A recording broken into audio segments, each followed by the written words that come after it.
We don't often think about the physical environment that we live and work in, but it's probably something we should pay more attention to. As James Clear says in Atomic Habits, environment is the invisible hand that shapes human behavior. And although our internal motivation and discipline is important, ultimately it's the environment that surrounds us that most determines whether we'll find it easy or hard to build and maintain the habits that'll help us live happier, healthier, more productive lives. Hey friends, welcome back to the channel. If you're new here, my name is Ali. I'm a doctor working in the UK, and today we're talking about environment design. Because whether we're at home or at school or at work, the physical environment around us has such a ridiculously big impact on so many different things. Like intuitively, we think that if we want to be more productive or we want to build a healthy habit like eating healthily or playing a musical instrument, or in my case, trying to get hench like Zac Efron, intuitively we sort of think that we need more motivation or discipline. But actually, there's an easier way to do all of those things, and it's all about the power of friction. I've got this pet theory that is entirely non-scientific, but I think works reasonably well if you want to be a productivity grease monkey, and that is that friction is the most powerful force in the universe. And unsurprisingly, environment design is one of the best ways to leverage its power. So we can think of friction as the force of resistance in the gap between intention and action. Like, the intention is I should practice the guitar, and the action is actually practicing the guitar. But in between that, we've got this friction, and friction is what causes all of the problems. So overall, if we want to encourage good habits, we should reduce friction, and if we want to discourage bad habits, we should increase friction. So that's kind of the basic premise of environment design. It's all really about increasing or decreasing friction in intentional ways.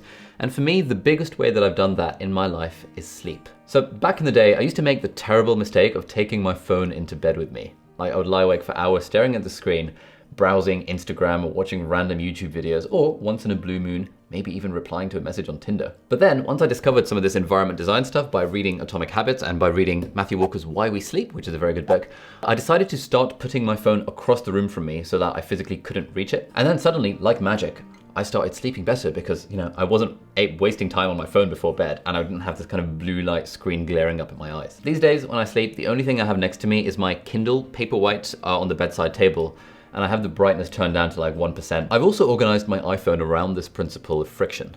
On the very first screen, the only apps that I've got are the useful ones, the ones that I would actually want to click on if I open my phone. I have to go all the way to the second screen if I want, Instagram, Twitter, YouTube, Tinder, Bumble, Hinge, all of that stuff. And so when I unlock my phone, the first thing I see on screen is not the screen that has all the notifications on it, it's the screen that has useful apps like Notion and Drafts and Castro and Audible and Anki and apps that I actually want to be using rather than the infinity pools that I know I'm just gonna get distracted with. Thirdly, this environment design stuff has been really helpful for me in the realm of music. So I've been dabbling with the guitar for the last few years, but I wanna make a concerted effort to get better at it. But before, the problem used to be that the guitar would be all the way across the room. Like, this is not a very big living room, it's just an apartment, but it would be like on the other side of the room, and that was just, even it just being on the other side of the room was just too much friction. And so after kind of rereading Atomic Habits for my book club video, linked in the video description and stuff, after rereading the book, I realized, actually, I could just take my guitar and now I have it stationed on the sofa, like literally leaning on the sofa, so that if I am, in an unproductive slump and I go sit on the sofa,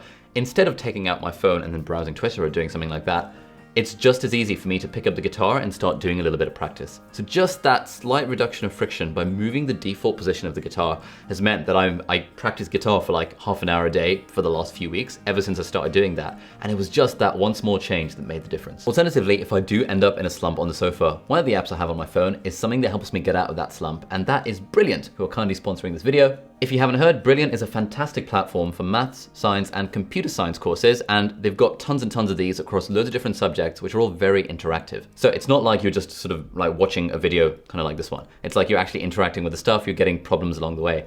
And the courses that I'm kind of going through these days are the computer science series. So they've got the introduction to computer science, the fundamentals of algorithms. They've got some really good stuff on neural networks and machine learning as well. And even though I taught myself to code when I was very young, I'd never quite understood the fundamentals of computer science. And I find that for me, if I am in a bit of a slump, I'll make myself a cup of tea or a cup of coffee, and I will sit on the sofa and just do for 15 or 20 minutes one of the online courses on Brilliant, because it exercises my mind, it gets me out of the slump, it's really cool.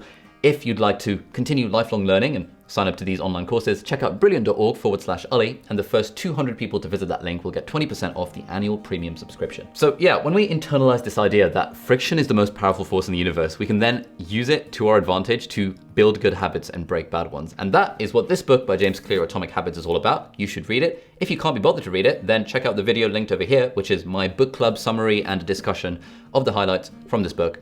You should check it out. Thanks for watching. See you in the next video. Bye-bye.